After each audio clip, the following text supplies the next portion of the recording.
Lord of Samarcand by Robert E. Howard. Chapter 1. The roar of battle had died away. The sun hung like a ball of crimson gold on the western hills. Across the trampled field of battle, no squadrons thundered, no war cry reverberated. Only the shrieks of the wounded and the moans of the dying rose to the circling vultures, whose black wings swept closer and closer until they brushed the pallid faces in their flight. On his rangy stallion, in a hillside thicket, Ak-Boga, the Tartar, watched, as he had watched since dawn, when the mailed hosts of the Franks, with their forest of lances and flaming pennons, had moved out on the plains of Nepopolis to meet the grim hordes of Bayezid.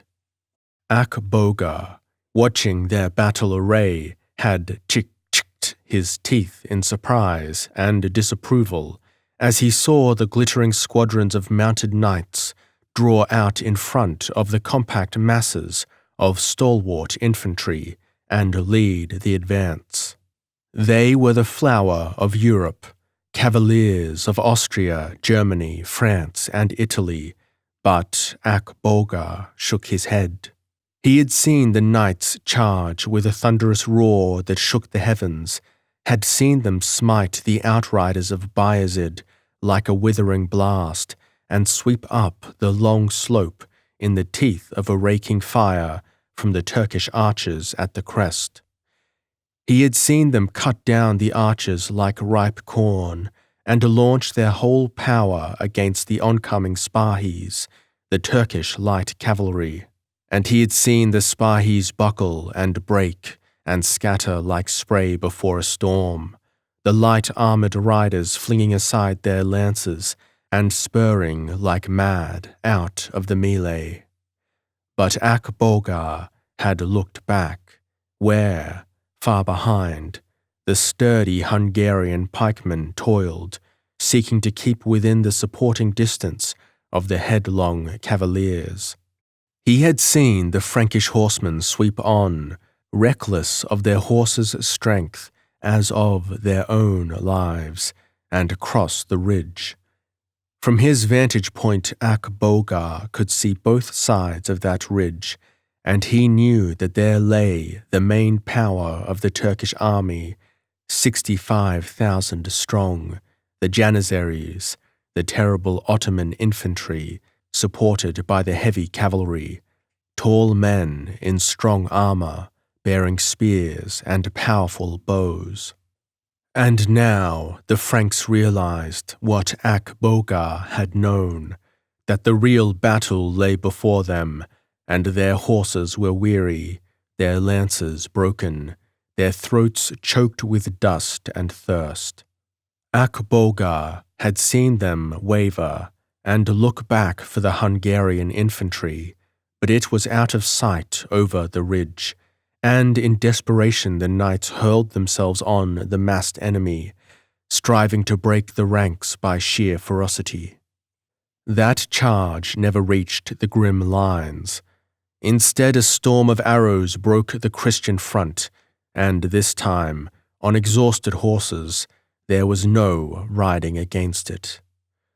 The whole first rank went down, horses and men pin-cushioned, and in that red shambles, their comrades behind them stumbled and fell headlong.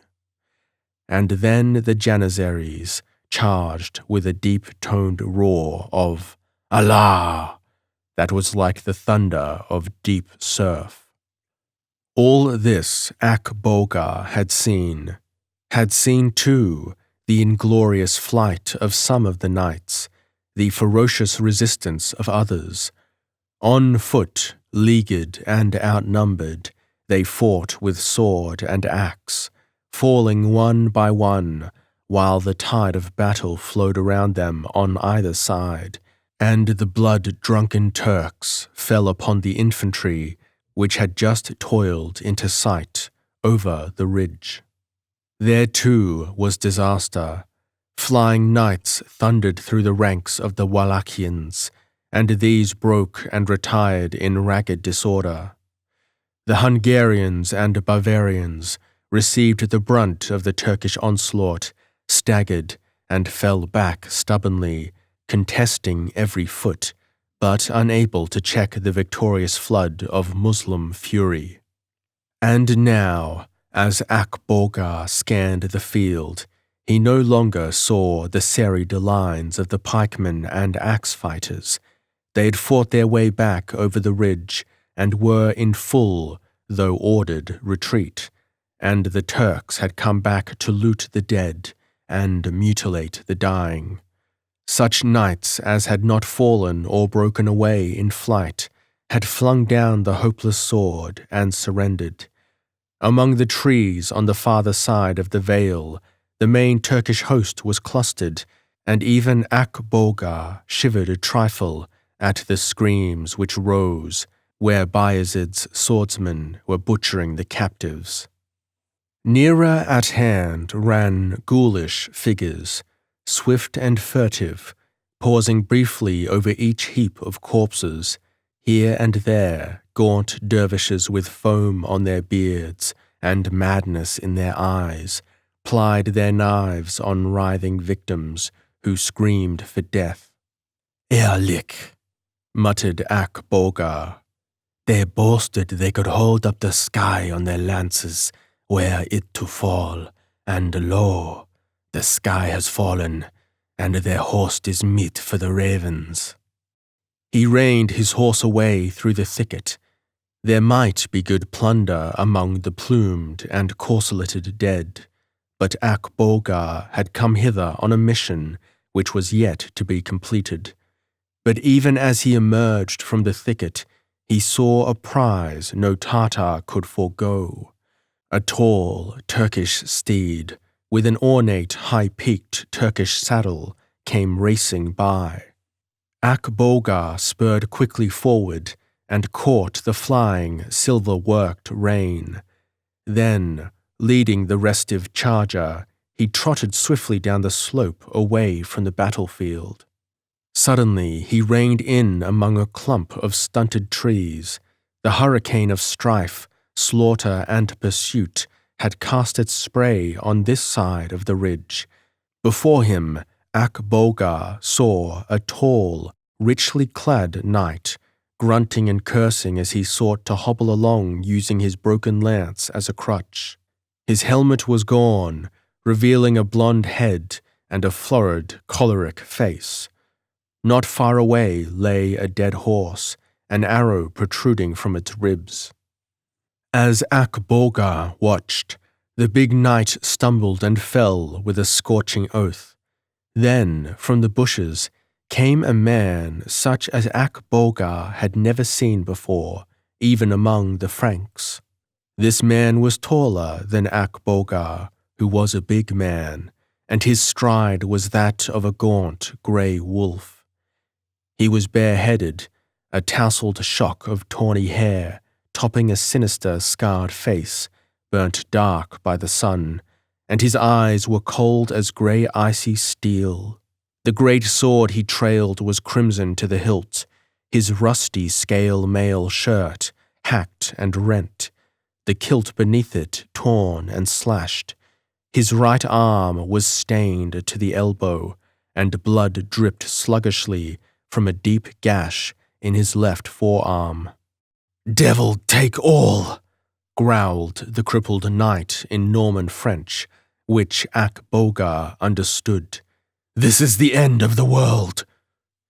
"Only the end of a horde of fools." The tall Frank's voice was hard and cold, like the rasp of a sword in its scabbard. The lame man swore again. "Stand not there like a blockhead, fool! Catch me a horse, my damnable steed caught a shaft in its cursed hide, and though I spurred it until blood spurted over my heels, it fell at last, and I think broke my ankle." The tall one dropped his sword point to the earth and stared at the other somberly. "You give commands as though you sat in your own fief of Saxony, Lord Baron Frederick, but for you and divers other fools, we had cracked Bayezid like a nut this day." "Dog!" roared the Baron, his intolerant face purpling. "This insolence to me! I'll have you flayed alive." "Who but you?" cried down the Elector in council, snarled the other, his eyes glittering dangerously. "Who called Sigismund of Hungary a fool because he urged that the Lord allowed him to lead the assault with his infantry? And who but you had the ear of that young fool, High Constable of France, Philip of Artois, so that in the end he led the charge that ruined us all? Nor would he wait on the ridge for support from the Hungarians, and now you, who turned tail quicker than any when you saw what your folly had done, you bid me fetch you a horse." "Aye, and quickly, you Scottish dog," screamed the Baron, convulsed with fury. "You shall answer for this." "I'll answer here," growled the Scotsman, his manner changing murderously. "You have heaped insults on me since we first sighted the Danube. If I'm to die, I'll settle one score first." "Traitor!" bellowed the Baron, whitening, scrambling up on his knee and reaching for his sword. But even as he did so, the Scotsman struck with an oath, and the Baron's roar was cut short in a ghastly gurgle as the great blade sheared through shoulder bone, ribs, and spine, casting the mangled corpse limply upon the blood-soaked earth. "Well struck, warrior." At the sound of the guttural voice, the slayer wheeled like a great wolf, wrenching free the sword. For a tense moment the two eyed each other, the swordsman standing above his victim, a brooding, somber figure, terrible with potentialities of blood and slaughter. The Tartar sitting his high-peaked saddle like a carven image. "I am no Turk," said Ak Bogar. "You have no quarrel with me. See, my scimitar is in its sheath. I have need of a man like you, strong as a bear, swift as a wolf, cruel as a falcon. I can bring you to much you desire." "I desire only vengeance on the head of Bayezid," rumbled the Scotsman. The dark eyes of the Tartar glittered. "Then come with me, for my lord is the sworn enemy of the Turk." "Who is your lord?" asked the Scotsman suspiciously. "Men call him the Lame," answered Ak Bogar. "Timur, the servant of God, by the favor of Allah, Amir of Tartary." The Scotsman turned his head in the direction of the distant shrieks, which told that the massacre was still continuing, and stood for an instant like a great bronze statue. Then he sheathed his sword with a savage rasp of steel. "I will go," he said briefly. The Tartar grinned with pleasure, and, leaning forward, gave into his hands the reins of the Turkish horse. The Frank swung into the saddle and glanced inquiringly at Ak Bogar. The Tartar motioned with his helmeted head and reined away down the slope. They touched in the spurs and cantered swiftly away into the gathering twilight, while behind them the shrieks of dire agony still rose to the shivering stars, which peered palely out as if frightened by man's slaughter of man. Chapter 2. Had we twa been upon the green, and never an eye to see, I would hae had you flesh and fell, but your sword shall gae me well. The Ballad of Otterbourne. Again the sun was sinking, this time over a desert, etching the spires and minarets of a blue city. Akboga drew rein on the crest of a rise and sat motionless for a moment, sighing deeply as he drank in the familiar sight, whose wonder never faded. "Samarcand," said Akboga. "We have ridden far," answered his companion. Akboga smiled. The Tatar's garments were dusty, his mail tarnished, his face somewhat drawn, though his eyes still twinkled. The Scotsman's strongly chiseled features had not altered. "You are of steel, Bogatir," said Akboga. "The road we have travelled would have wearied a courier of Genghis Khan, and by Erlik, I, who was bred in the saddle, am the wearier of the twain." The Scotsman gazed, unspeaking, at the distant spires, remembering the days and nights of apparently endless riding, when he had slept swaying in the saddle, and all the sounds of the universe had died down to the thunder of hoofs. He had followed Akboga unquestioning, through hostile hills where they avoided trails and cut through the blind wilderness, over mountains where the chill winds cut like a sword edge into the stretches of steppes and desert. He had not questioned when Akboga's relaxing vigilance told him that they were out of hostile country, and when the Tatar began to stop at wayside posts where tall, dark men in iron helmets brought fresh steeds. Even then, there was no slacking of the headlong pace, a swift guzzling of wine and snatching of food. Occasionally, a brief interlude of sleep on a heap of hides and cloaks, then again the drum of racing hoofs. The Frank knew that Akboga was bearing the news of the battle to his mysterious lord, and he wondered at the distance they had covered between the first post where the saddled steeds awaited them and the blue spires that marked their journey's end. Wide-flung, indeed, were the boundaries of the lord called Timur the Lame. They had covered that vast expanse of country in a time the Frank would have sworn impossible. He felt now the grinding wear of that terrible ride, but he gave no outward sign. The city shimmered to his gaze, mingling with the blue of the distance, so that it seemed part of the horizon, a city of illusion and enchantment. Blue, the Tatars lived in a wide, magnificent land, lavish with color schemes, and the prevailing motif was blue. In the spires and domes of Samarcand were mirrored the hues of the skies, the far mountains, and the dreaming lakes. "You have seen lands and seas no Frank has beheld," said Akboga, "and rivers and towns and caravan trails.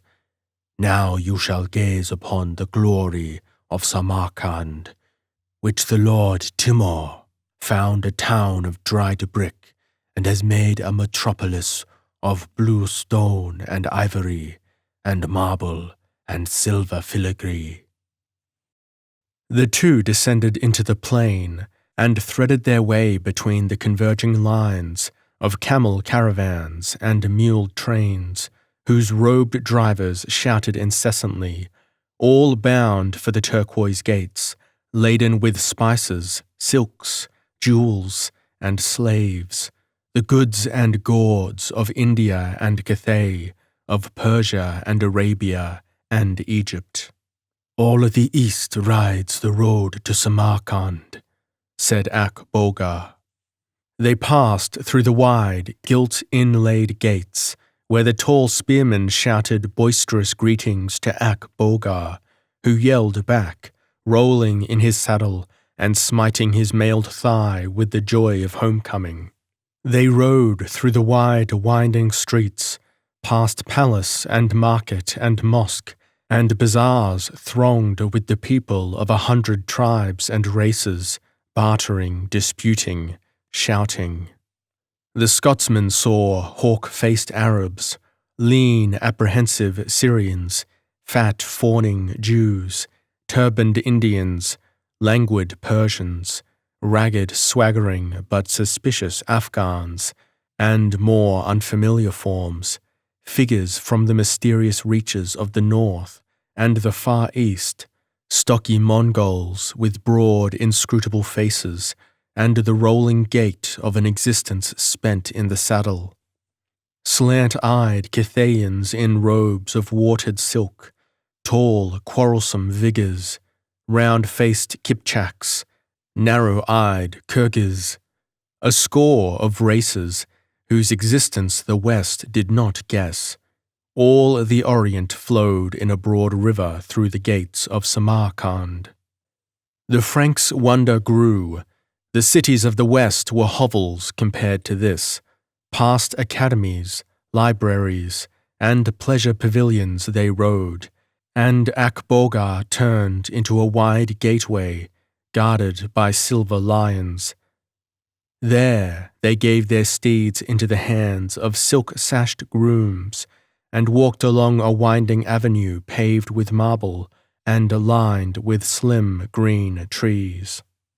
The Scotsman, looking between the slender trunks, saw shimmering expanses of roses, cherry trees, and waving exotic blossoms, unknown to him, where fountains jetted arches of silver spray.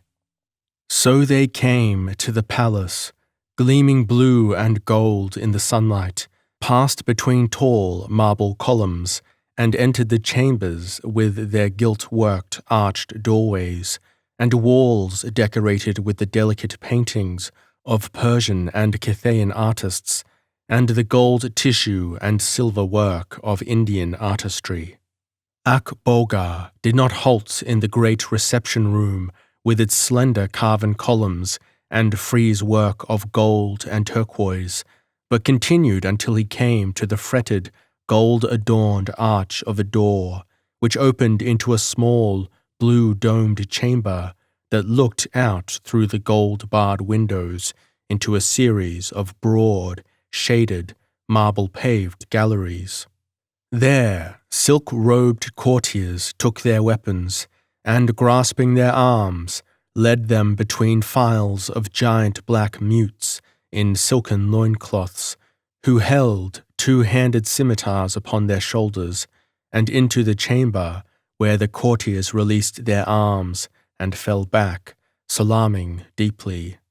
Akboga knelt before the figure on the silken divan, but the Scotsman stood grimly erect, nor was obeisance required of him.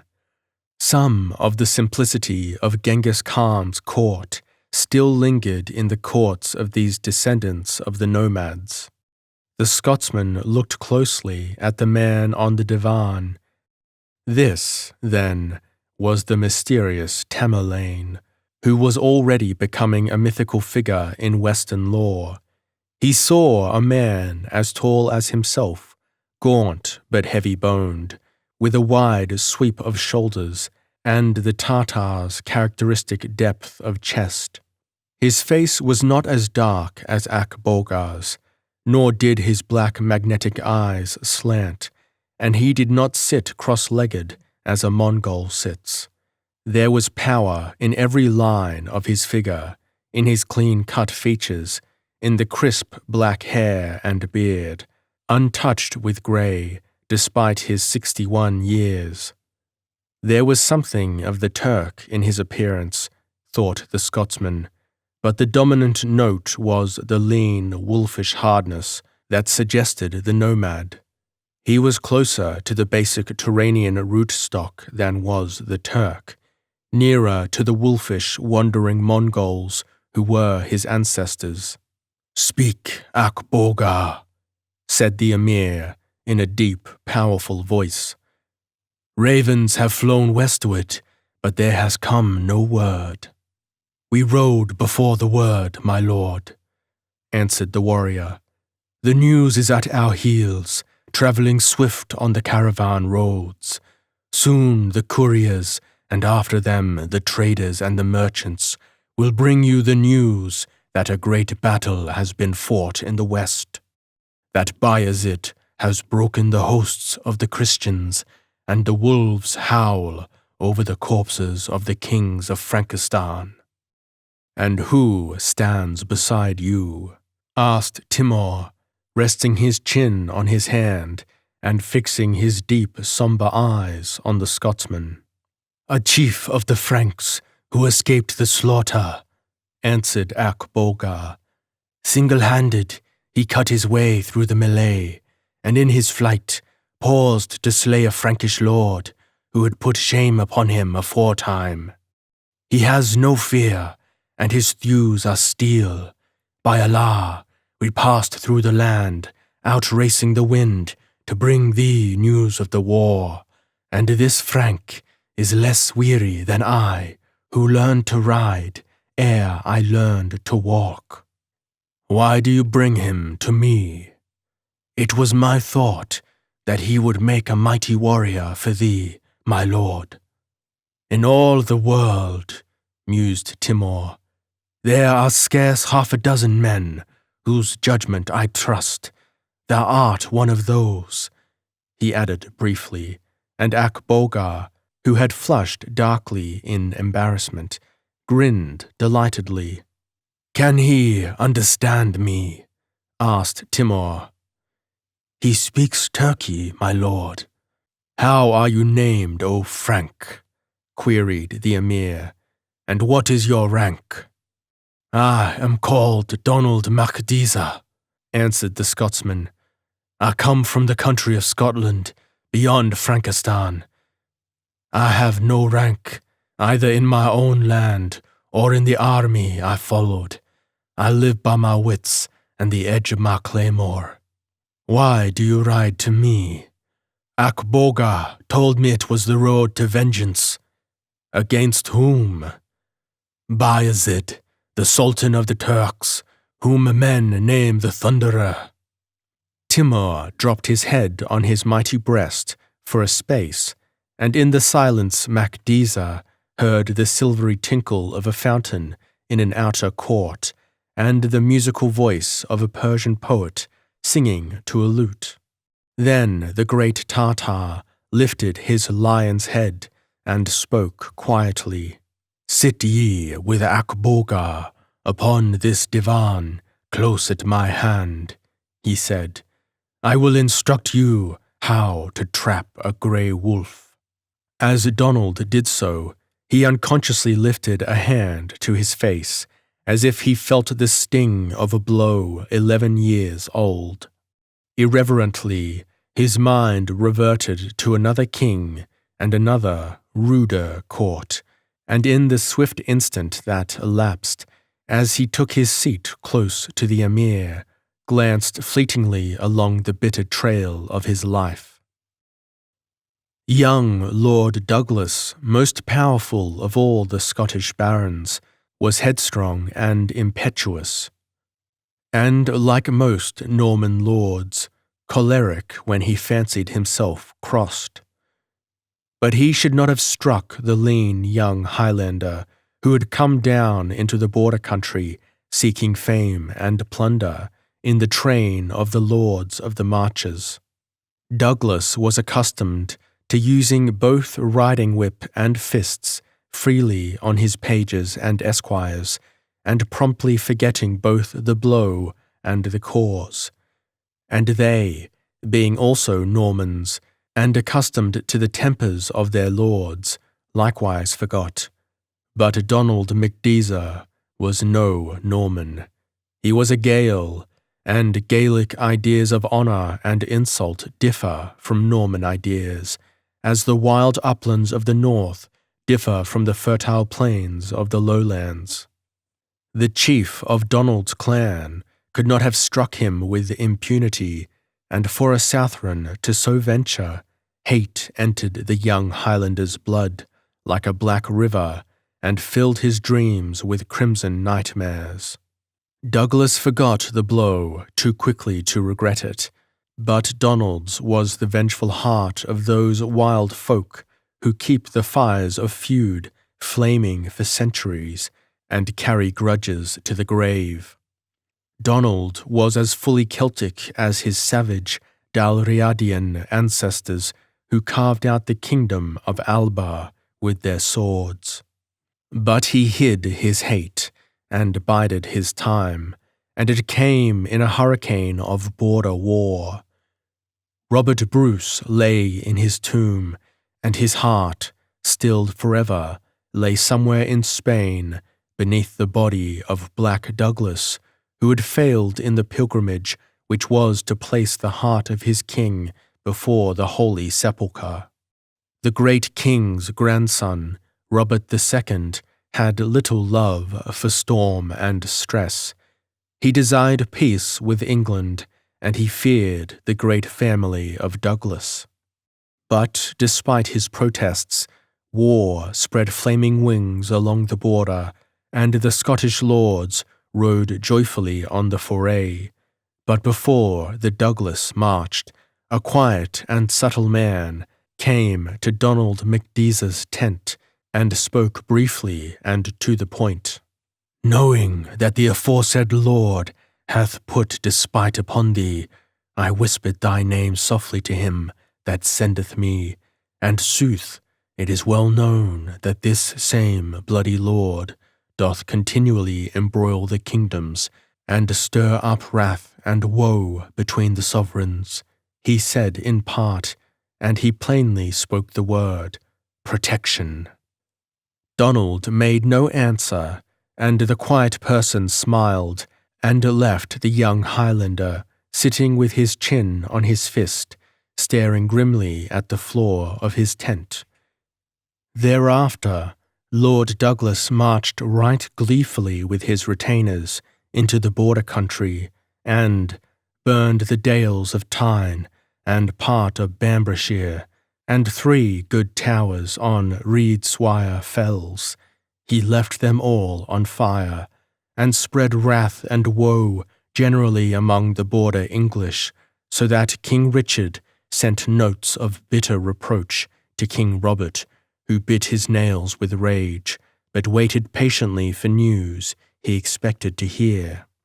Then, after an indecisive skirmish at Newcastle, Douglas encamped in a place called Otterbourne, and there Lord Percy, hot with wrath, came suddenly upon him in the night, and in the confused melee which ensued, called by the Scottish the Battle of Otterbourne, and by the English Chevy Chase, Lord Douglas fell.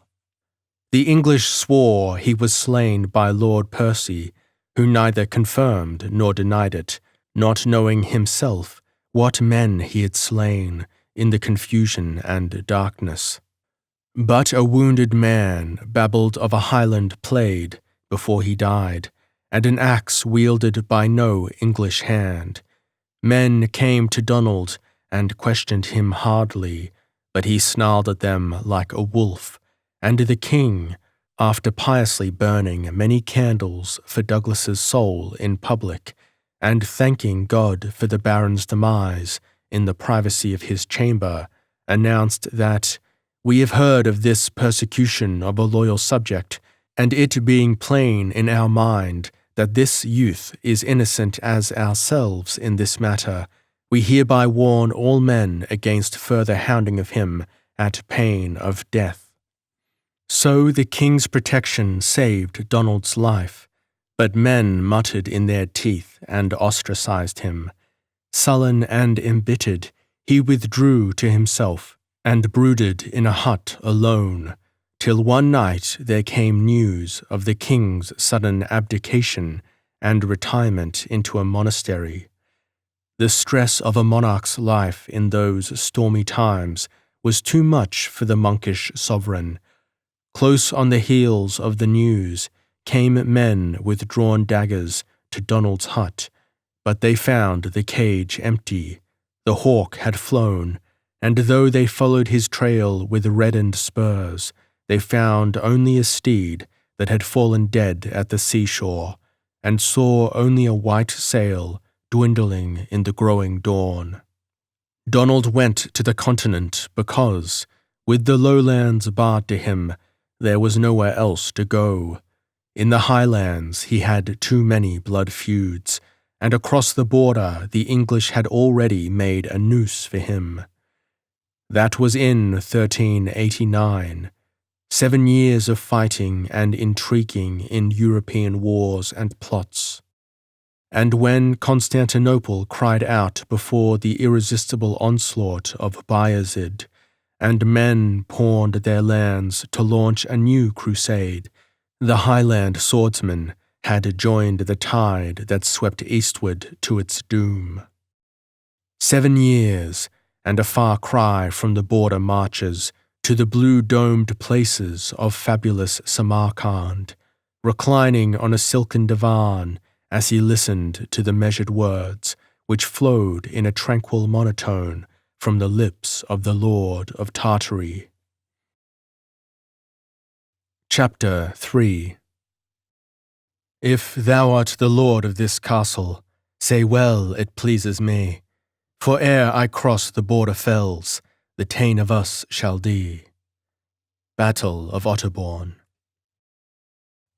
Time flowed on as it does, whether men live or die.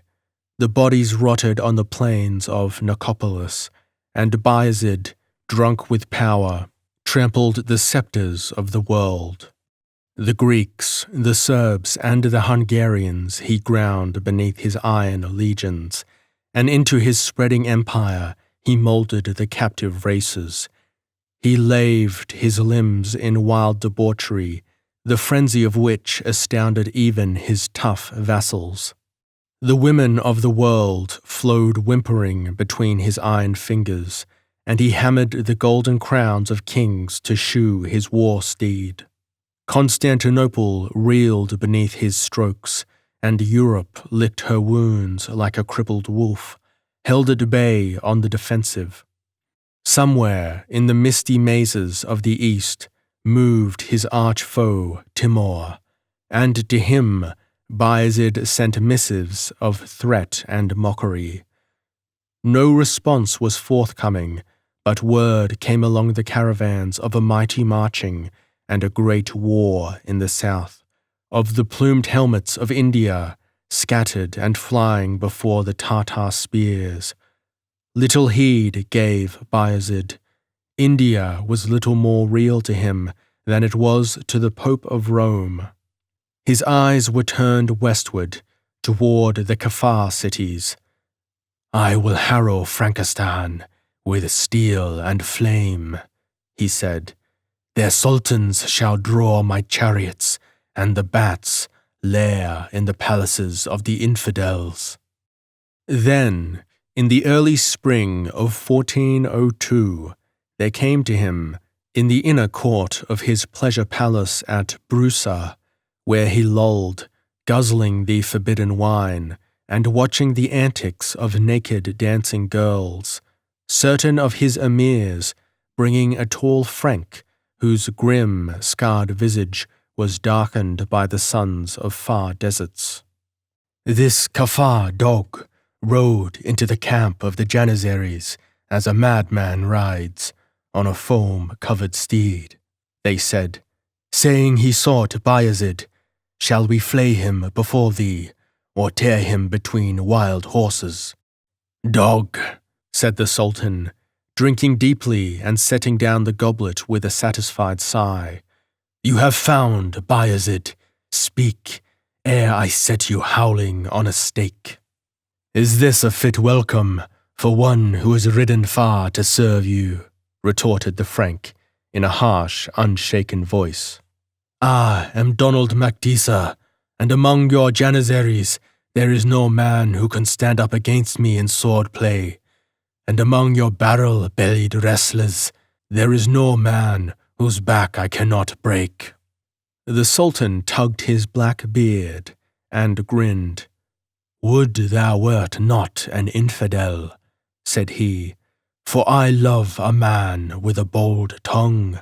Speak on, O Rustum. What other accomplishments are thine, mirror of modesty? The Highlander grinned like a wolf. I can break the back of a Tartar, and rolled the head of a Khan in the dust. Bayezid stiffened, subtly changing, his giant frame charged with dynamic power and menace, for behind all his roistering and bellowing conceit was the keenest brain west of the Oxus. "What folly is this?" he rumbled. "What means this riddle?" "I speak no riddle," snapped the Gale. "I have no more love for you than you for me. But more I hate Timur Il-Leng, who has cast dung in my face. You come to me from that half-pagan dog. I was his man. I rode beside him and cut down his foes. I climbed the city walls in the teeth of the arrows and broke the ranks of mailed spearmen. And when the honors and gifts were distributed among the emirs, what was given me? The gall of mockery and the wormwood of insult. Ask thy dog brothers of Frankistan for gifts, Kafar, said Timur. May the worms devour him. And the emirs roared with laughter. As God is my witness, I will wipe out that laughter in the crash of falling walls and the roar of flames. Donald's menacing voice reverberated through the chamber, and his eyes were cold and cruel. Bayezid pulled his beard for a space and said, "And you come to me for vengeance? Shall I war against the lame one because of the spite of a wandering Kafar vagabond? You will war against him, or he against you," answered Micdisa. "When Timur wrote asking that you lend no aid to his foes, Kara Yusuf, the Turkoman, and Ahmed, Sultan of Baghdad, you answered him with words not to be borne, and sent horsemen to stiffen their ranks against him. Now the Turkomans are broken, Baghdad has been looted, and Damascus lies in smoking ruins. Timur has broken your allies, and he will not forget the despite you put upon him. Close you have been to the lame one to know all this," muttered Bayezid, his glittering eyes narrowing with suspicion. "Why should I trust a Frank? By Allah, I deal with them by the sword, as I dealt with those fools at Nicopolis." A fierce, uncontrollable flame leaped up for a fleeting instant in the Highlander's eyes, but the dark face showed no sign of emotion. "Know this, Turk," he answered with an oath. "I can show you how to break Timur's back." "Dog!" roared the Sultan, his grey eyes blazing. "Think you I need the aid of a nameless rogue to conquer the Tatar?" Donald laughed in his face, a hard, mirthless laugh that was not pleasant. "Timur will crack you like a walnut," he said deliberately. "Have you seen the Tartars in war arrays? Have you seen their arrows darkening the sky as they loosed, 100,000 as one? Have you seen their horsemen flying before the wind as they charged home, and the desert shook beneath their hoofs? Have you seen the arrays of their elephants with towers on their backs, whence archers can send shafts in black clouds, and the fire that burns flesh and leather alike pours forth?" "All this I have heard," answered the Sultan, not particularly impressed. "But you have not seen," returned the Highlander. He drew back his tunic sleeve and displayed a scar on his iron-thewed arm. "An Indian tulwar kissed me there, before Delhi. I rode with the emirs when the whole world seemed to shake with the thunder of combat. I saw Timur trick the Sultan of Hindustan and draw him from the lofty walls as a serpent is drawn from its lair. By God, the plumed Rajputs fell like ripened grain before us. Of Delhi, Timur left a pile of deserted ruins, and without the broken walls, he built a pyramid of 100,000 skulls.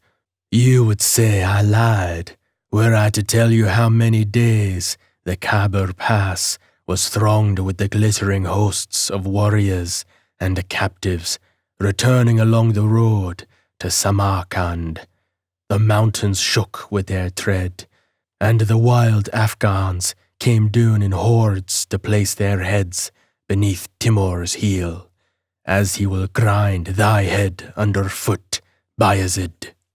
This to me, dog, yelled the Sultan. I will fry you in oil. Ah, prove your power over Timur by slaying the dog he mocked, answered Mekdisa bitterly. You kings are all alike in fear and folly. Bayezid gaped at him. By Allah, he said, thou art mad to speak thus to the Thunderer. Bide in my court until I learn whether thou be a rogue, fool, or madman. If spy, not in a day or 3 days will I slay thee, but for a full week shalt thou howl for death. So Donald abode in the court of the Thunderer under suspicion, and soon there came a brief but peremptory note from Timur, asking that the thief of a Christian who hath taken refuge in the Ottoman court be given up for just punishment. Whereat Bayezid, scenting an opportunity to further insult his rival, twisted his black beard gleefully between his fingers and grinned like a hyena as he dictated a reply. Know, thou crippled dog, that the Osmanli are not in the habit of conceding to the insolent demands of pagan foes.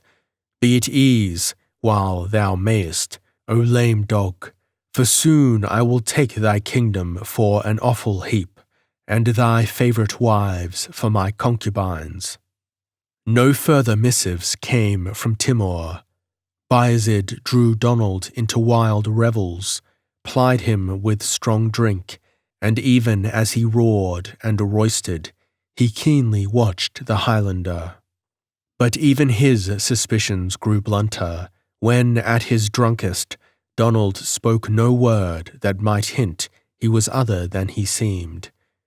He breathed the name of Timur only with curses. Bayezid discounted the value of his aid against the Tartars, but contemplated putting him to use, as Ottoman sultans always employed foreigners for confidants and guardsmen, knowing their own race too well.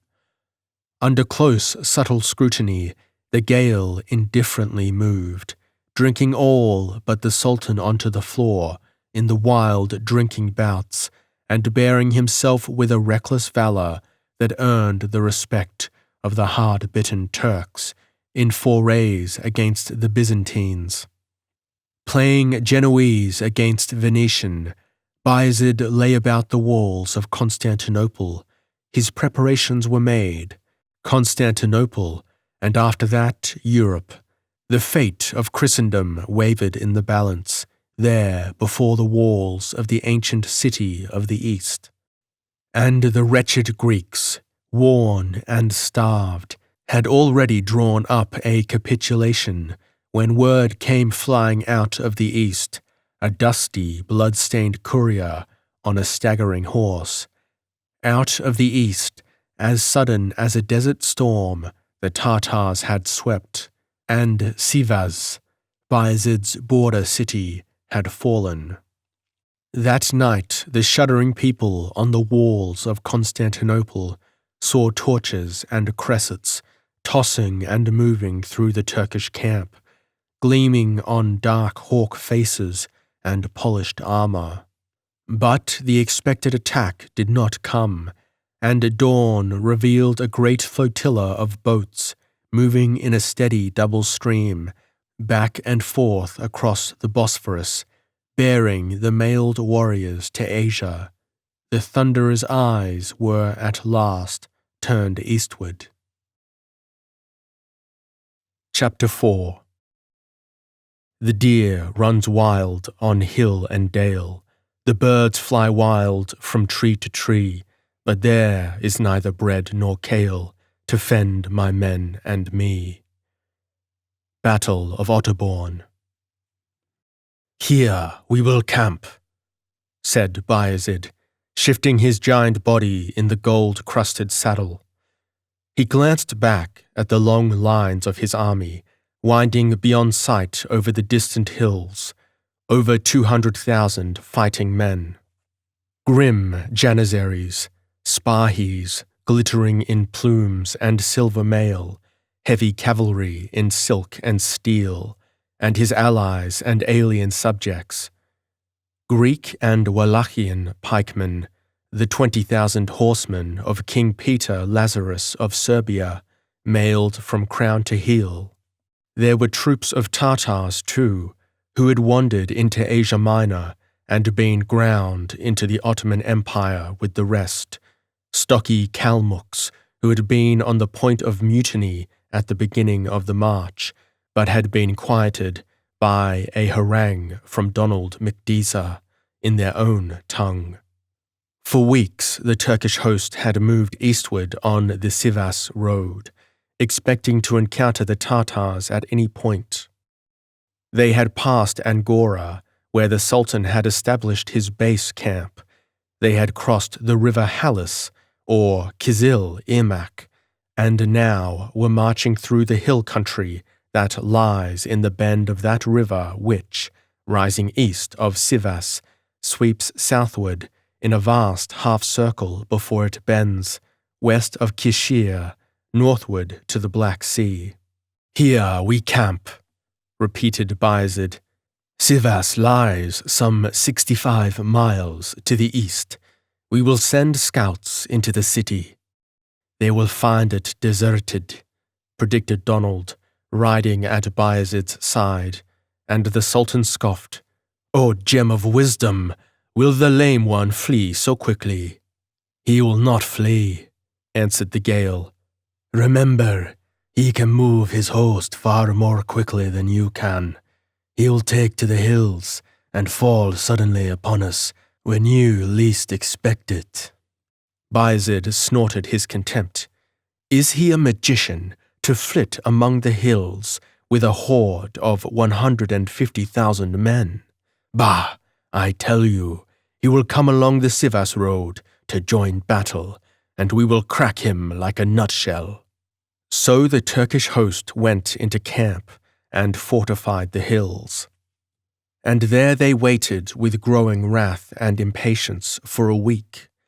Bayezid's scouts returned with the news that only a handful of Tartars held Sivas. The Sultan roared with rage and bewilderment. Fools, have ye passed the Tartars on the road? Nay, by Allah, swore the riders. They vanished in the night like ghosts. None can say whither, and we have combed the hills between this spot and the city. Timur has fled back to his desert, said Peter Lazarus, and Donald laughed. When rivers run uphill, Timur will flee, he said. He lurks somewhere in the hills to the south. Bayezid had never taken other men's advice, for he had found long ago that his own wit was superior. But now he was puzzled.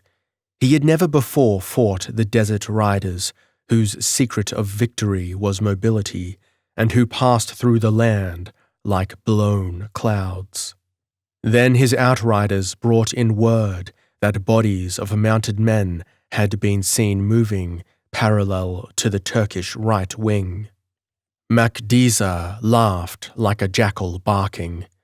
Now Timur sweeps upon us from the south, as I predicted. Bayezid drew up his lines and waited for the assault, but it did not come, and his scouts reported that the riders had passed on and disappeared.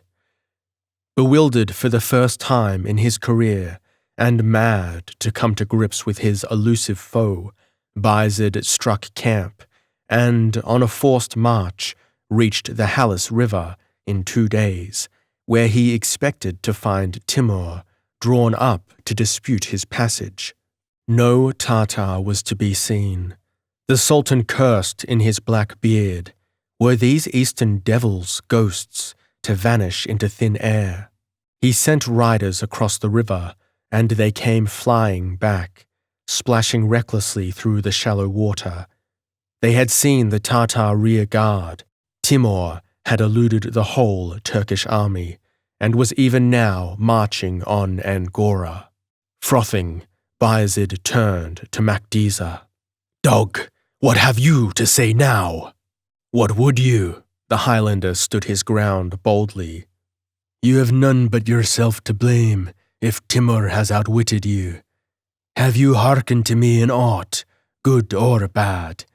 I told you Timur would not await your coming, nor did he.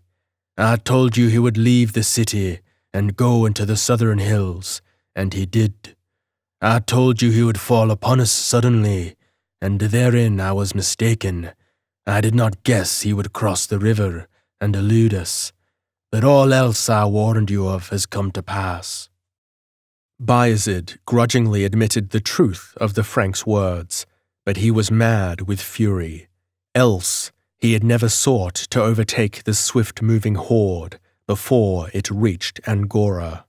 He flung his columns across the river and started on the track of the Tartars. Timur had crossed the river near Sivas and, moving around the outer bend, eluded the Turks on the other side. And now Bayezid followed his road, which swung outward from the river into the plains where there was little water and no food after the horde had swept through with torch and blade. The Turks marched over a fire-blackened, slaughter-reddened waste.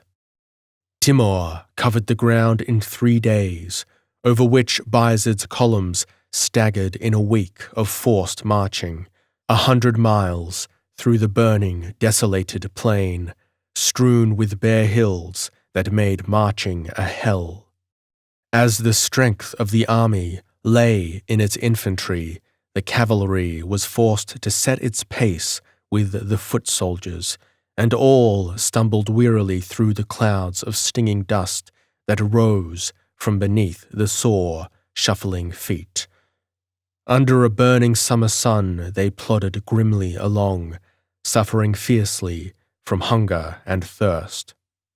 So they came at last to the plain of Angora, and saw the Tartars installed in the camp they had left, besieging the city. And a roar of desperation went up from the thirst-maddened Turks.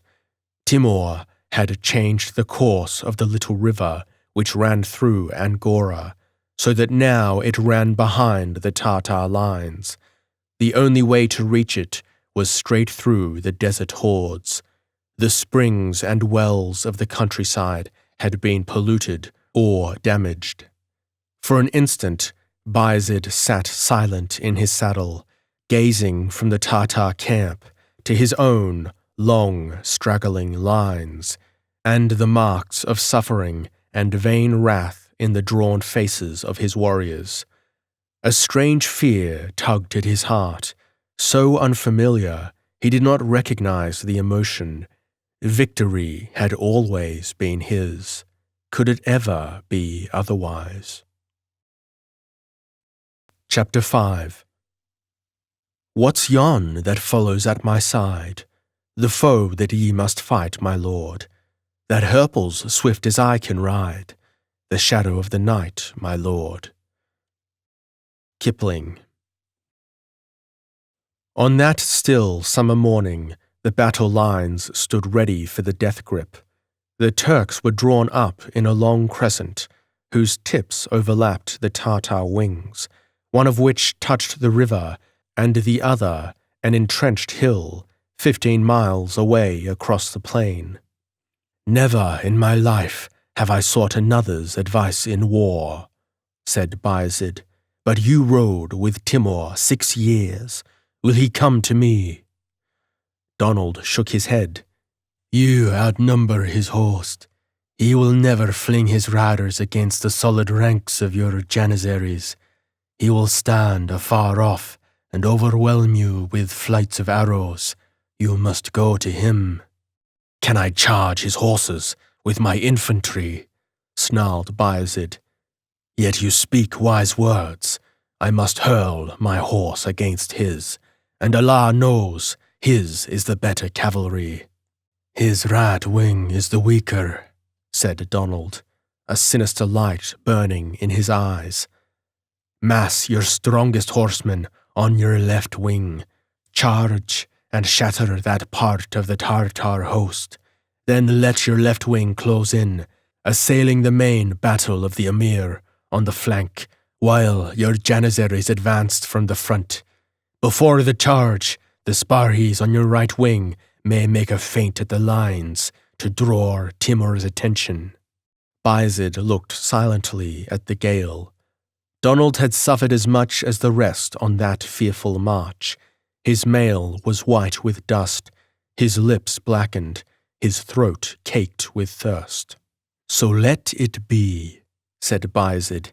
"Prince Suleiman shall command the left wing, with the Serbian horse and my own heavy cavalry supported by the Kalmuks. We will stake all on one charge." And so they took up their positions, and no one noticed a flat-faced Kalmuk steal out of the Turkish lines and ride for Timur's camp, flogging his stocky pony like mad. On the left wing was massed the powerful Serbian cavalry, and the Turkish heavy horse, with the bow-armed Kalmuks behind. At the head of these rode Donald, for they had clamoured for the Frank to lead them against their kin. Bayezid did not intend to match bowfire with the Tartars, but to drive home a charge that would shatter Timur's lines before the Emir could further outmaneuver him.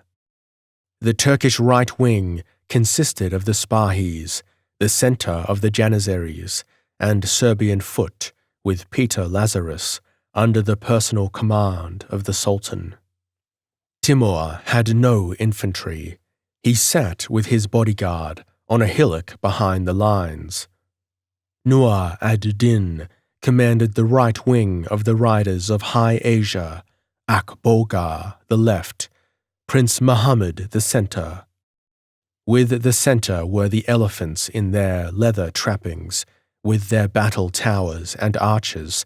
Their awesome trumpeting was the only sound along the widespread, steel-clad Tartar lines, as the Turks came on with a thunder of cymbals and kettle-drums. Like a thunderbolt, Suleiman launched his squadrons at the Tartar right wing. They ran full into a terrible blast of arrows, but grimly they swept on, and the Tartar ranks reeled to the shock. Suleiman, cutting a heron-plumed chieftain out of his saddle, shouted in exultation, but even as he did so, behind him rose a guttural roar. "Ga! Ga! Ga! Smite, brothers, for the Lord Timur!" With a sob of rage, he turned and saw his horsemen going down in windrows beneath the arrows of the Kalmuks, and in his ear he heard Donald McDisa laughing like a madman. "Traitor!" screamed the Turk.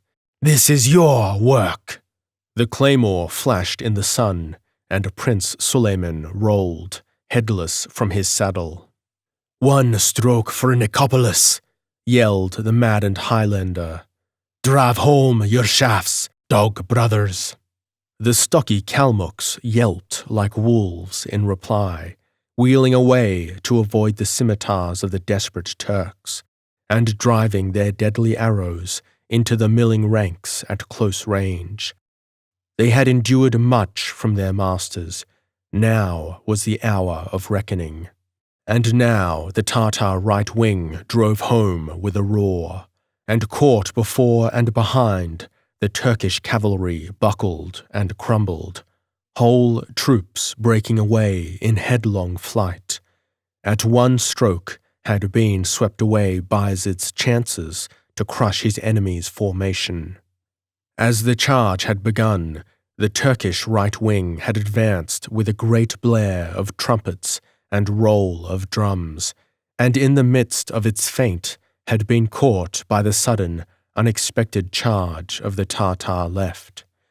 Akbolgar had swept through the light Spahis, and, losing his head momentarily in the lust of slaughter, he drove them flying before him until pursued and pursuers vanished over the slopes in the distance.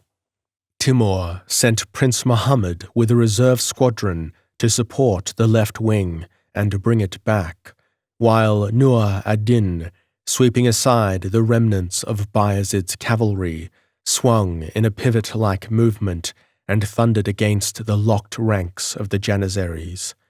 They held like a wall of iron, and Akbolgar, galloping back from his pursuit of the Spahis, smote them on the other flank. And now Timur himself mounted his war steed, and the centre rolled like an iron wave against the staggering Turks. And now the real death grip came to be.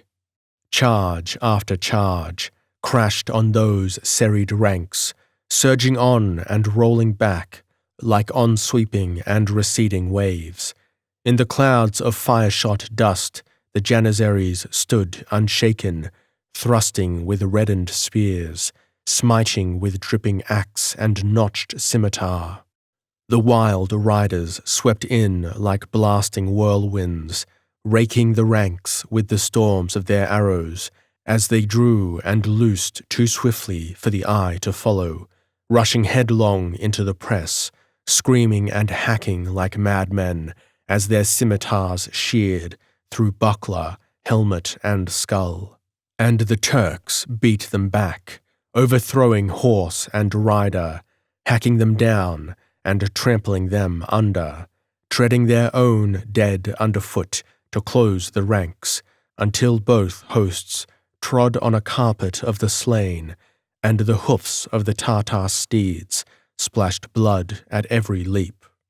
Repeated charges tore the Turkish host apart at last, and all over the plain the fight raged on, where clumps of spearmen stood back to back, slaying and dying beneath the arrows and scimitars of the riders from the steppes. Through the clouds of rising dust stalked the elephants trumpeting like doom, while the archers on their backs rained down blasts of arrows and sheets of fire that withered men in their mail like burnt grain. All day Bayezid had fought grimly on foot at the head of his men. At his side fell King Peter, pierced by a score of arrows. With 1,000 of his Janissaries, the Sultan held the highest hill upon the plain, and through the blazing hell of that long afternoon he held it still, while his men died beside him. In a hurricane of splintering spears, lashing axes, and ripping scimitars, the Sultan's warriors held the victorious Tatars to a gasping deadlock. And then Donald MacDiza, on foot, eyes glaring like a mad dog's, rushed headlong through the melee, and smote the Sultan with such hate-driven fury that the crested helmet shattered beneath the claymore's whistling edge, and Bayezid fell like a dead man. And over the weary groups of blood-stained defenders rolled the dark tide, and the kettle drums of the Tatars thundered victory. Chapter 6.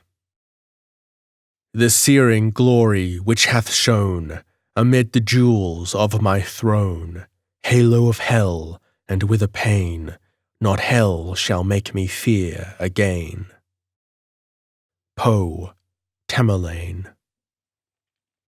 The power of the Osmanli was broken, the heads of the emirs heaped before Timur's tent. But the Tatars swept on. At the heels of the flying Turks they burst into Brusa, Bayezid's capital, sweeping the streets with sword and flame. Like a whirlwind they came, and like a whirlwind they went, laden with the treasures of the palace and the women of the vanished sultan's seraglio. Riding back to the Tartar camp beside Nur ad-Din and Akboga, Donald Makdisa learned that Bayezid lived. The stroke which had felled him had only stunned, and the Turk was captive to the emir he had mocked. Makdisa cursed. The gale was dusty and stained with hard riding and harder fighting. Dried blood darkened his mail and clotted his scabbard mouth.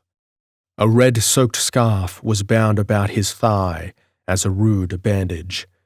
His eyes were bloodshot, his thin lips frozen in a snarl of battle fury. "By God, I had not thought a bullock could survive that blow.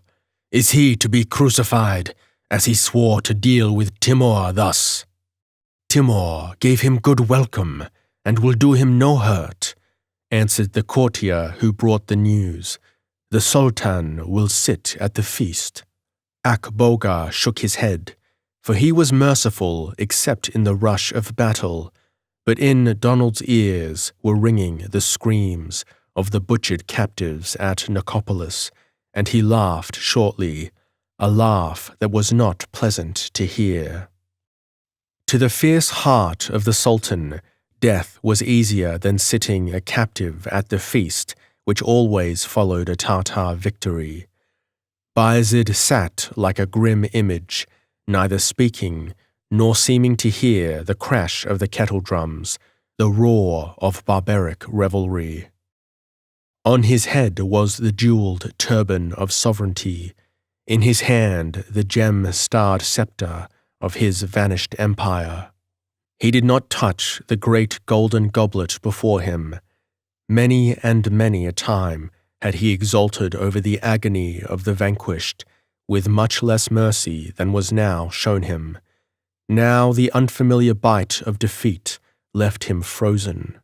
He stared at the beauties of his seraglio, who, according to Tartar custom, tremblingly served their new masters. Black-haired Jewesses with slumberous heavy-lidded eyes, lithe, tawny Circassians, and golden-haired Russians, dark-eyed Greek girls, and Turkish women with figures like Juno, all naked as the day they were born, under the burning eyes of the Tartar lords. He had sworn to ravish Timur's wives. The Sultan writhed as he saw the Despina, sister of Peter Lazarus and his favourite, nude like the rest, kneel and, in quivering fear, offer Timur a goblet of wine. The Tartar absently wove his fingers in her golden locks, and Bayezid shuddered as if those fingers were locked in his own heart. And he saw Donald Makdisa sitting next to Timur, his stained, dusty garments contrasting strangely with the silk and gold splendour of the Tartar lords, his savage eyes ablaze, his dark face wilder and more passionate than ever as he ate like a ravenous wolf and drained goblet after goblet of stinging wine. And Bayezid's iron control snapped. With a roar that struck the clamour dumb, the thunderer lurched upright, breaking the heavy sceptre like a twig between his hands and dashing the fragments to the floor.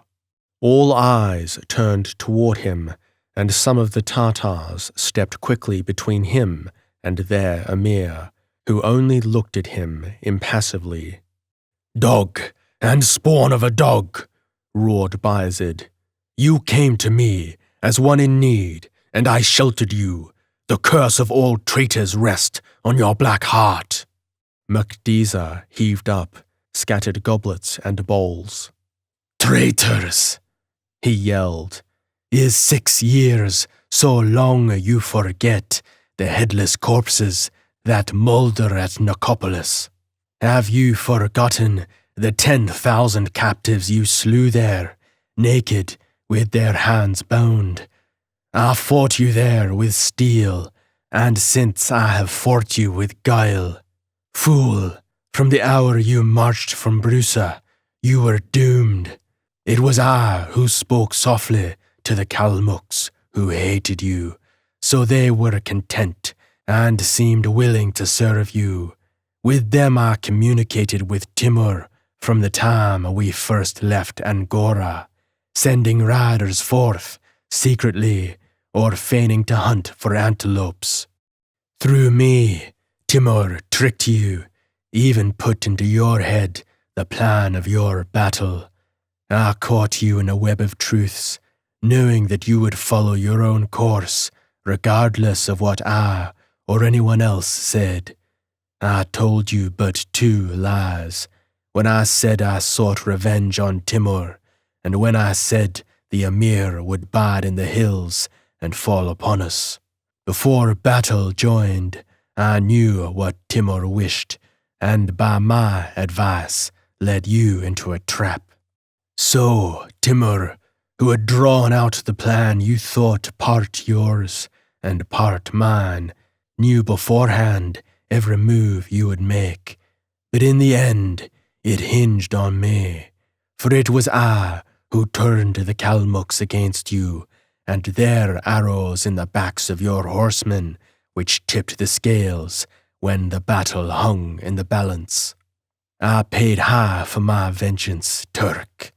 I played my part under the eyes of your spies in your court every instant, even when my head was reeling with wine. I fought for you against the Greeks and took wounds. In the wilderness beyond the Halys, I suffered with the rest, and I would have gone through greater hells to bring you to the dust. Serve well your master, as you have served me, traitor, retorted the Sultan. In the end, Timur Ileng, you will rue the day you took this adder into your naked hands. Aye, may each of you bring the other down to death. Be at ease, Bayezid, said Timur impassively. What is written is written. Aye, answered the Turk with a terrible laugh. And it is not written that the Thunderer shall live a buffoon for a crippled dog. Lame one, Bayezid gives you hail and farewell. And before any could stay him, the Sultan snatched a carving knife from the table and plunged it to the hilt in his throat.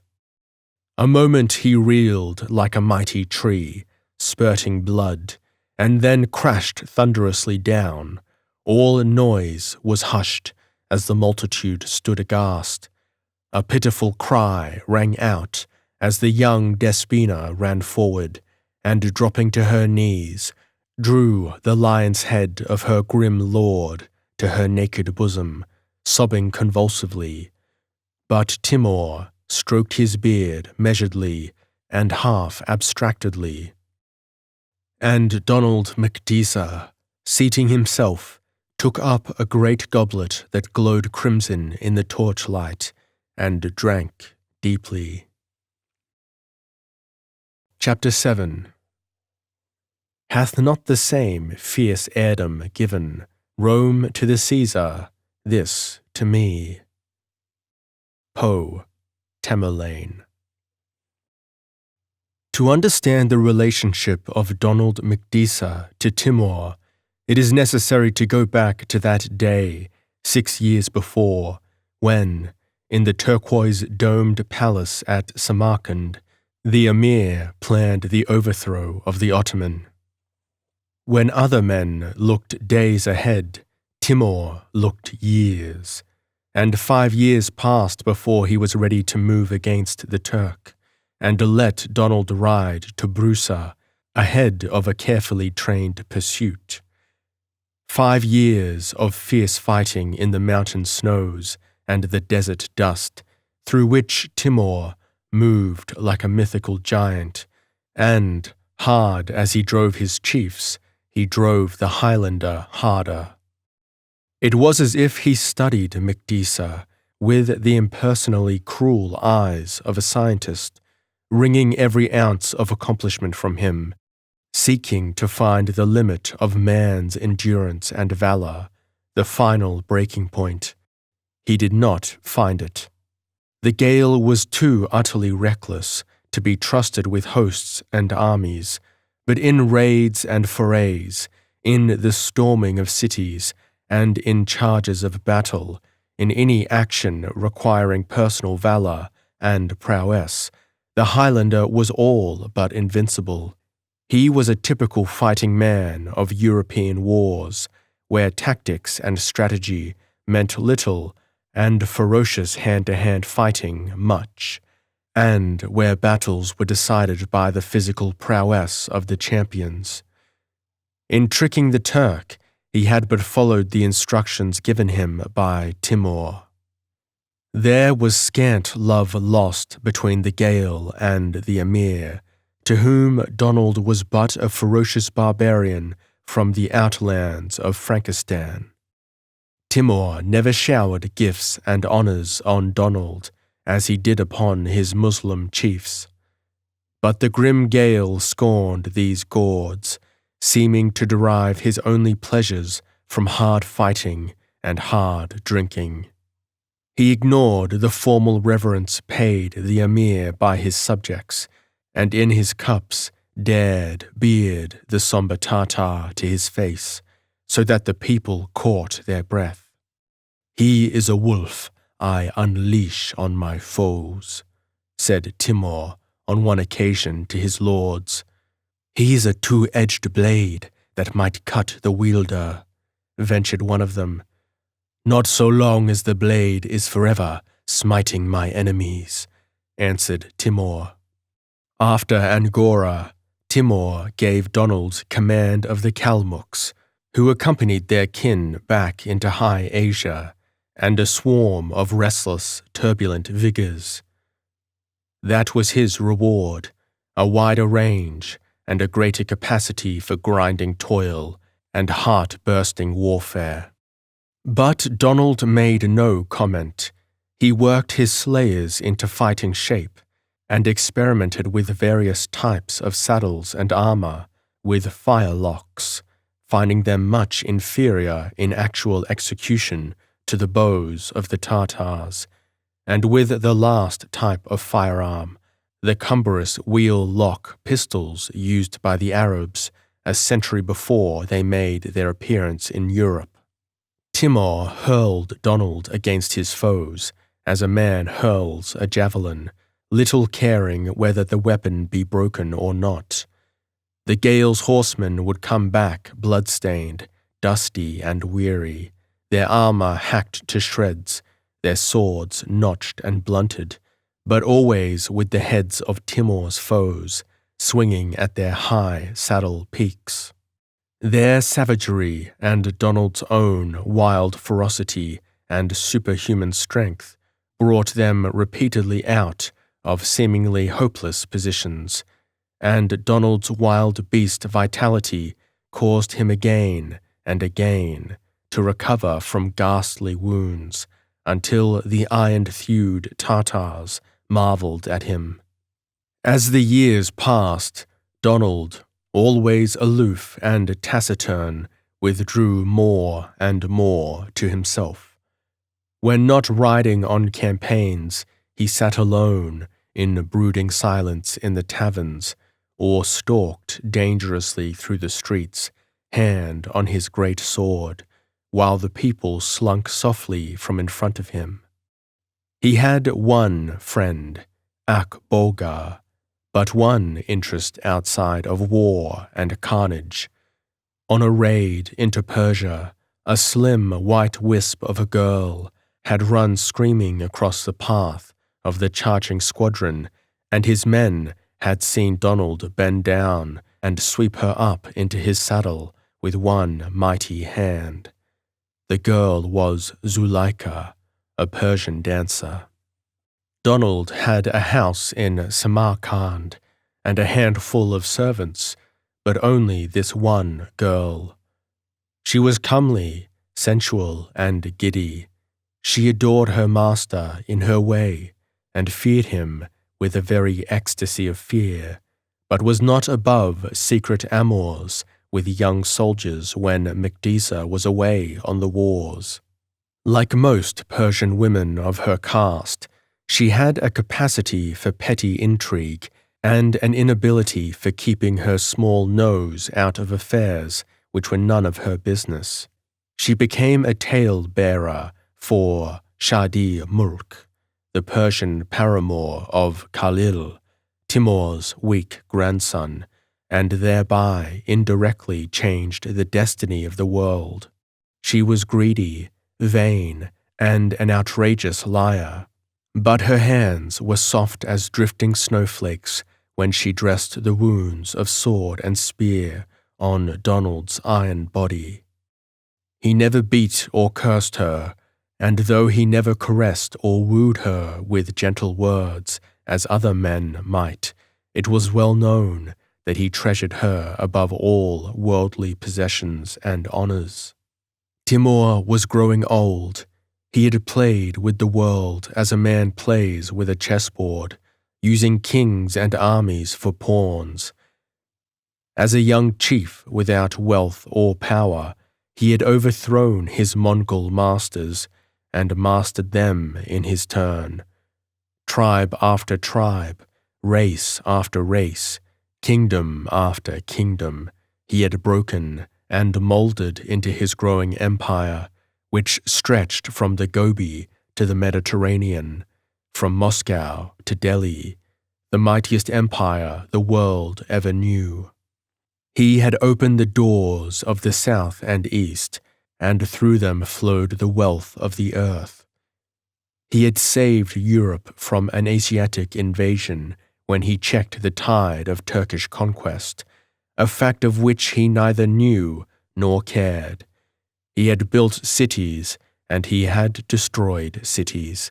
He had made the desert blossom like a garden, and he had turned flowering lands into desert. At his command, pyramids of skulls had reared up, and lives flowed out like rivers. His helmeted warlords were exalted above the multitudes, and nations cried out in vain beneath his grinding heel, like lost women crying in the mountains at night. Now he looked eastward, where the purple empire of Cathay dreamed away the centuries. Perhaps, with the waning of life's tide, it was the old sleeping home calling of his race. Perhaps he remembered the ancient heroic Khans, his ancestors, who had ridden southward out of the barren Gobi into the purple kingdoms. The Grand Vizier shook his head as he played at chess with his imperial master. He was old and weary, and he dared speak his mind even to Timur. "My lord, of what avail these endless wars? You have already subjected more nations than Genghis Khan or Alexander. Rest in the peace of your conquests and complete the work you have begun in Samarcand. Build more stately palaces, bring here the philosophers, the artists, the poets of the world." Timur shrugged his massive shoulders. "Philosophy and poetry and architecture are good enough in their way, but they are mist and smoke to conquest, for it is on the red splendor of conquest that all these things rest." The vizier played with the ivory pawns, shaking his hoary head. "My lord, you are like two men, one a builder, the other a destroyer." "Perhaps I destroy, so that I may build on the ruins of my destruction," the emir answered. "I have never sought to reason out this matter. I only know that I am a conqueror before I am a builder, and a conquest is my life's blood. But what reason to overthrow this great weak bulk of Cathay? protested the vizier. "It will mean but more slaughter, with which you have already crimsoned the earth, more woe and misery, with helpless people dying like sheep beneath the sword." Timur shook his head, half absently. "What are their lives? They die anyway, and their existence is full of misery. I will draw a band of iron about the heart of Tartary. With this eastern conquest, I will strengthen my throne, and kings of my dynasty shall rule the world for 10,000 years. All the roads of the world shall lead to Samarcand, and there shall be gathered the wonder and mystery and glory of the world, colleges and libraries and stately mosques, marble domes and sapphire towers and turquoise minarets. But first I shall carry out my destiny, and that is conquest." "But winter draws on," urged the vizier. "At least wait until spring." Timur shook his head, unspeaking. He knew he was old.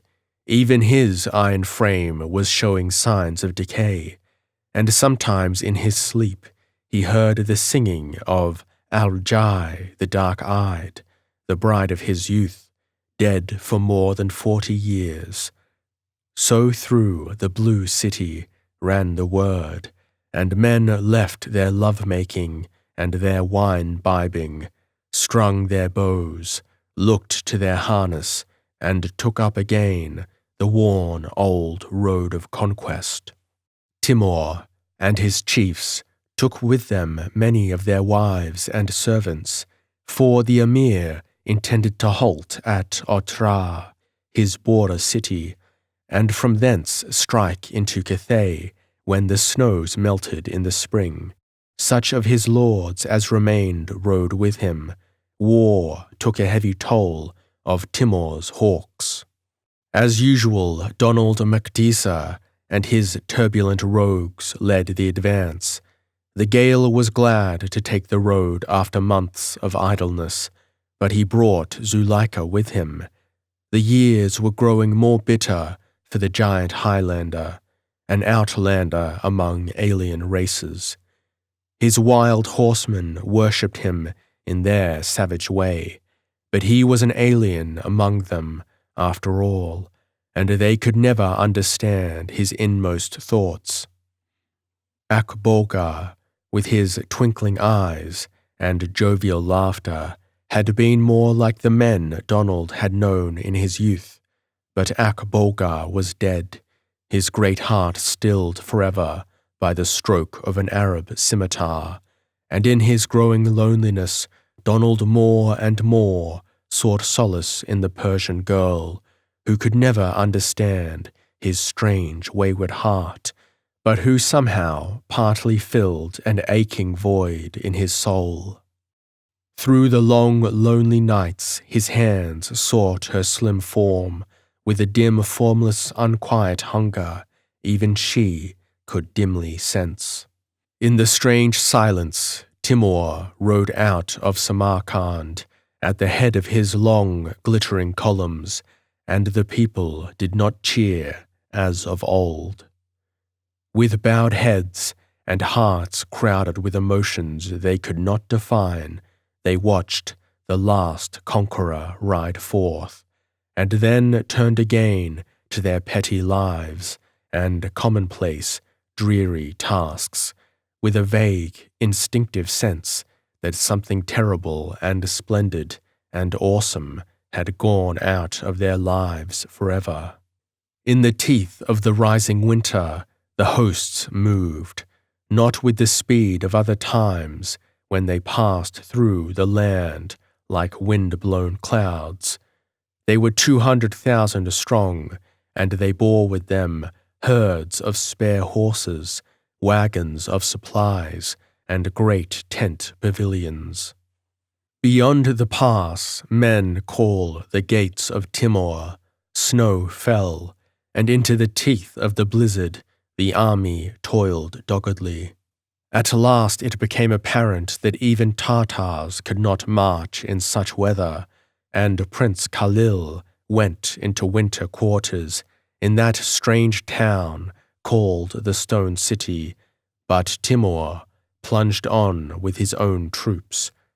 Ice lay 3 feet deep on the Sir when they crossed, and in the hill country beyond, the going became fiercer, and horses and camels stumbled through the drifts, the wagons lurching and rocking.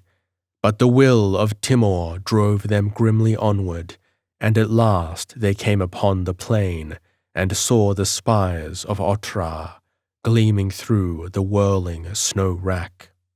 Timur installed himself and his nobles in the palace, and his warriors went thankfully into winter quarters, but he sent for Donald Macdisa. "Ordashar lies on the road," said Timur. "Take 2,000 men and storm that city, that our road be clear to Cathay with the coming of spring. When a man casts a javelin, he little cares if it splinter on the mark." Timur would not have sent his valued emirs and chosen warriors on this, the maddest quest he had yet given even Donald. But the Gael cared not. He was more than ready to ride on any adventure which might drown the dim, bitter dreams that gnawed deeper and deeper at his heart. At the age of 40, Macdisa's iron frame was unweakened, his ferocious valor undimmed, but at times he felt old in his heart. His thoughts turned more and more back over the black and crimson pattern of his life, with its violence and treachery and savagery, its woe and waste and stark futility. He slept fitfully and seemed to hear half-forgotten voices crying in the night. Sometimes it seemed the keening of Highland pipes skirled through the howling winds. He roused his wolves, who gaped at the command but obeyed without comment, and rode out of Otrar in a roaring blizzard. It was a venture of the damned. In the palace of Otrar, Timur drowsed on his divan over his maps and charts, and listened drowsily to the everlasting disputes between the women of his household, the intrigues and jealousies of the Samarcand palaces reached to isolated Otrar. They buzzed about him, wearying him to death with their petty spite. As age stole on the Iron Emir, the women looked eagerly to his naming of a successor. His queen, Sarai Mulk Khanum, Khan Zadeh, wife of his dead son Jahangir, against the queen's claim for her son, and Timur's, Shah Rukh, was opposed the intrigue of Khan Zadeh for her son, Prince Khalil, whom the courtesan Shadi Mulk wrapped about her pink finger. The emir had brought Shadi Mulk with him to Otrar, much against Khalil's will. The prince was growing restless in the bleak stone city, and hints reached Timur of discord and threats of insubordination. Sarai Khanum came to the emir, a gaunt, weary woman, grown old in wars and grief. "The Persian girl sends secret messages to Prince Khalil, stirring him up to deeds of folly," said the great lady. "You are far from Samarcand. Were Khalil to march thither before you, there are always fools ready to revolt, even against the Lord of Lords." "At another time," said Timur wearily, "I would have her strangled, but Khalil in his folly would rise against me, and a revolt at this time, however quickly put down, would upset all my plans.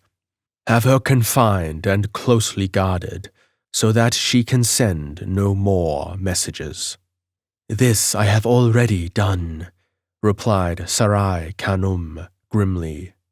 "But she is clever and manages to get messages out of the palace by means of this Persian girl of the Kafar, Lord Donald."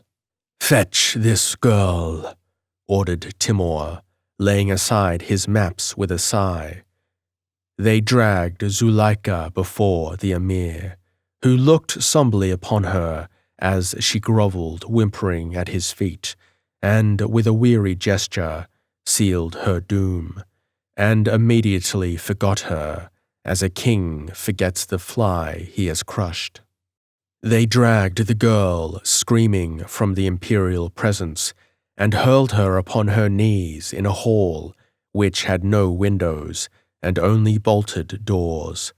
Grovelling on her knees, she wailed frantically for Donald and screamed for mercy, until terror froze her voice in her pulsing throat, and through a mist of horror she saw the stark, half-naked figure and the mask-like face of the grim executioner advancing, knife in hand.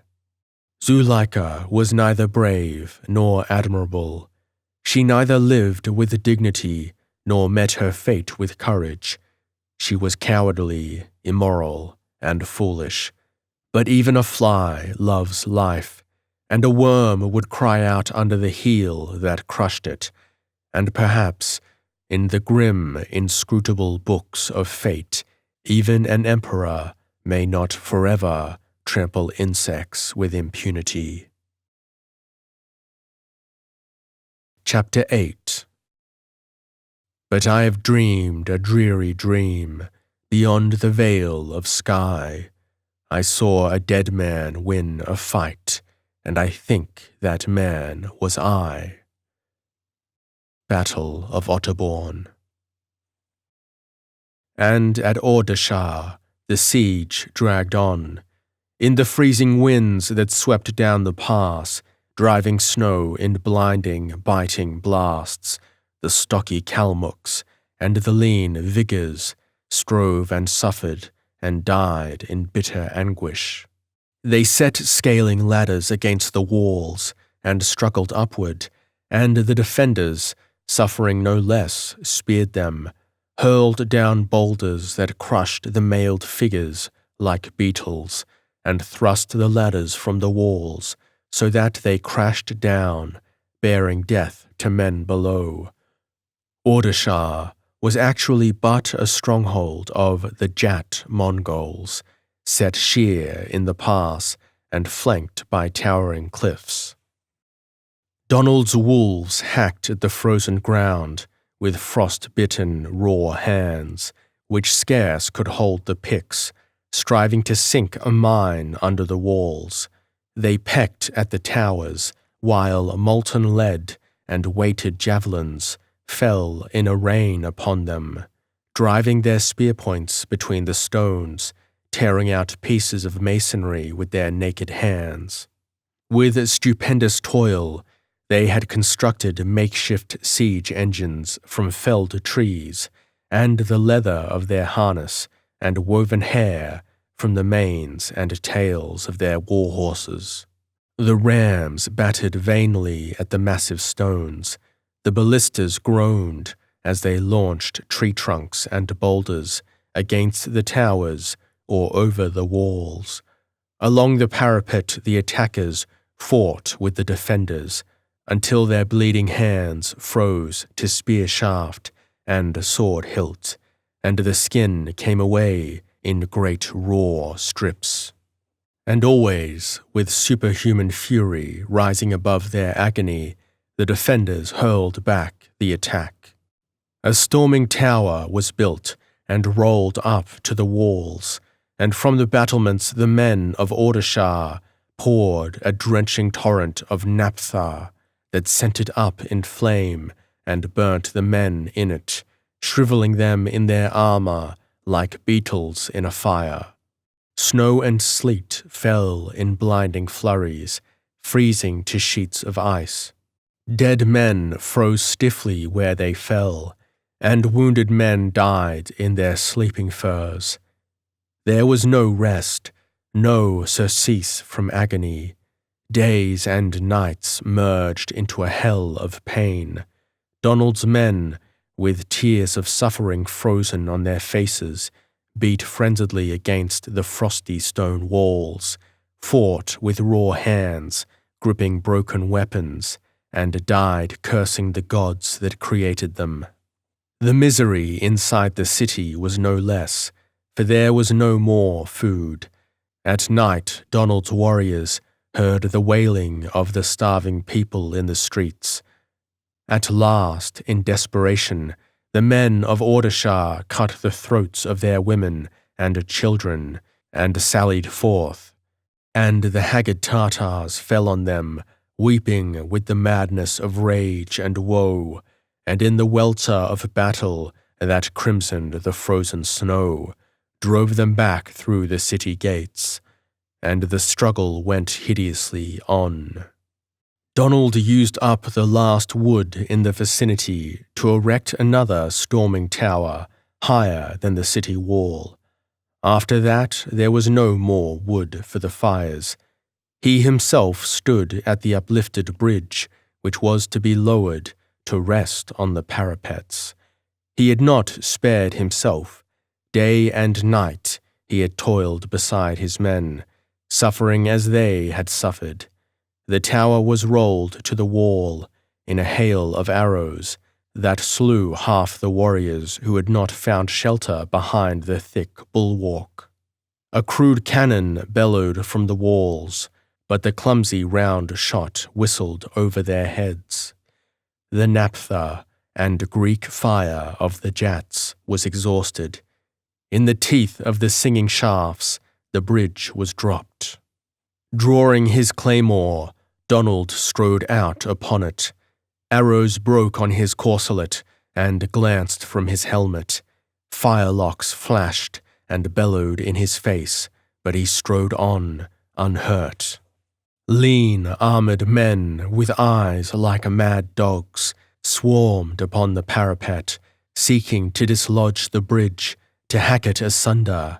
Among them Donald sprang, his claymore whistling. The great blade sheared through mail, mesh, flesh, and bone, and the struggling clump fell apart. Donald staggered on the edge of the wall as a heavy axe crashed on his shield, and he struck back, cleaving the wielder's spine. The gale recovered his balance, tossing away his riven shield. His wolves were swarming over the bridge behind him, hurling the defenders from the parapet, cutting them down. Into a swirl of battle Donald strode, swinging his heavy blade. He thought fleetingly of Zuleika, as men, in the madness of battle, will think of irreverent things, and it was as if the thought of her had hurt him fiercely under the heart. But it was a spear that had girded through his mail. And Donald struck back savagely. The claymore splintered in his hand, and he leaned against the parapet, his face briefly contorted. Around him swept the tides of slaughter as the pent-up fury of his warriors, maddened by the long weeks of suffering, burst all bounds. Chapter 9. While the red flashing of the light from clouds that hung like banners o'er appeared to my half-closing eye, the pageantry of monarchy.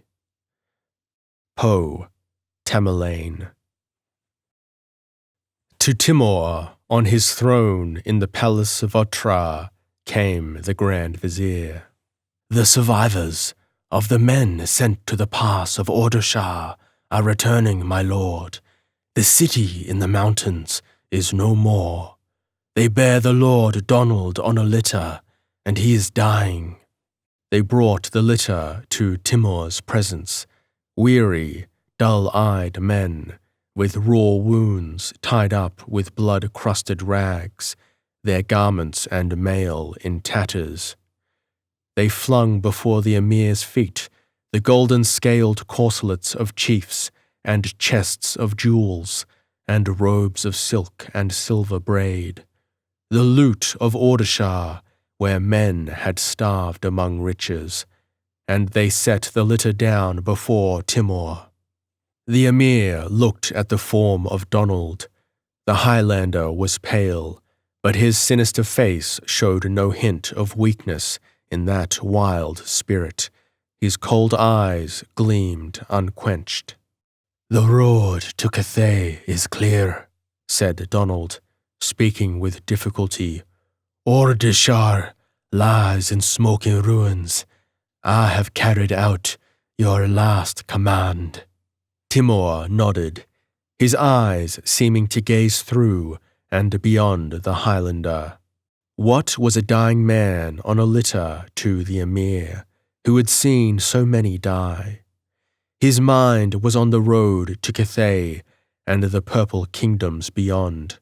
The javelin had shattered at last, but its final cast had opened the imperial path. Timur's dark eyes burned with strange depths and leaping shadows as the old fire stole through his blood. Conquest! Outside, the winds howled, as if trumpeting the roar of nakars, the clash of cymbals, the deep-throated chant of victory. "Send Zuleika to me," the dying man muttered. Timur did not reply. He scarcely heard, sitting lost in thunderous visions. He had already forgotten Zuleika and her fate. What was one death in the awesome and terrible scheme of empire? "Zuleika! Where is Zuleika?" the Gale repeated, moving restlessly on his litter. Timur shook himself slightly and lifted his head, remembering. "I had put her to death," he answered quietly. "It was necessary."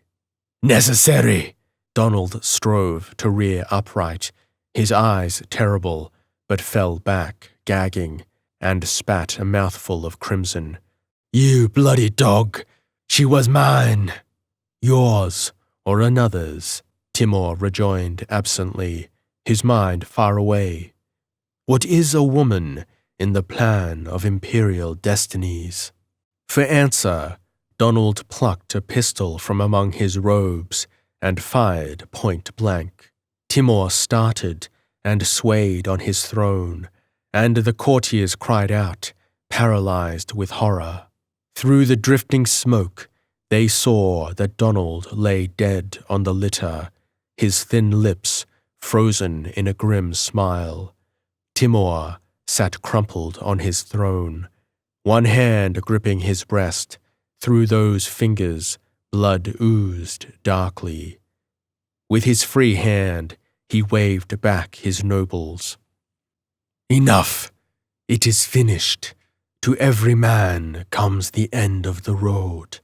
Let Pir Muhammad reign in my stead, and let him strengthen the lines of the empire I have reared with my hands." A rack of agony twisted his features. "Allah, that this should be the end of empire!" It was a fierce cry of anguish from his inmost soul. "That I, who have trodden upon kingdoms and humbled sultans, come to my doom because of a cringing trull and a kafar renegade." His helpless chiefs saw his mighty hands clench like iron as he held death at bay by the sheer power of his unconquered will. The fatalism of his accepted creed had never found a resting place in his instinctively pagan soul. He was a fighter to the red end.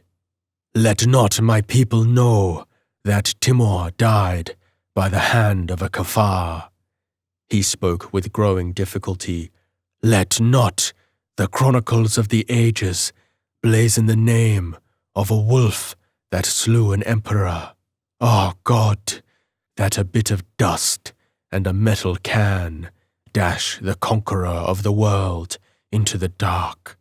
Write, scribe, that this day, by the hand of no man, but by the will of Allah, died Timur, servant of God. The chiefs stood about in dazed silence, while the pallid scribe took up parchment and wrote with a shaking hand. Timur's somber eyes were fixed on Donald's still features that seemed to give back his stare as the dead on the litter faced the dying on the throne. And before the scratching of the quill had ceased, Timur's lion head had sunk upon his mighty chest, and without the wind howled a dirge, drifting the snow higher and higher about the walls of Otrar, even as the sands of oblivion drifted already about the crumbling empire of Timur, the last conqueror, lord of the world. Why, if the soul can fling the dust aside, and naked on the air of heaven ride, were't not a shame for him in this clay carcass crippled to abide?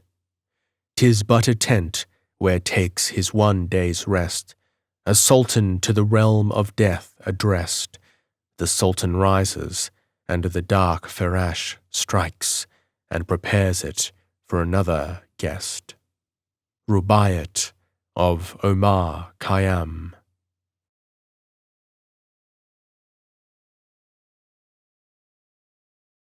If you've enjoyed this content, consider supporting the Eldritch Archives to grow and make more content.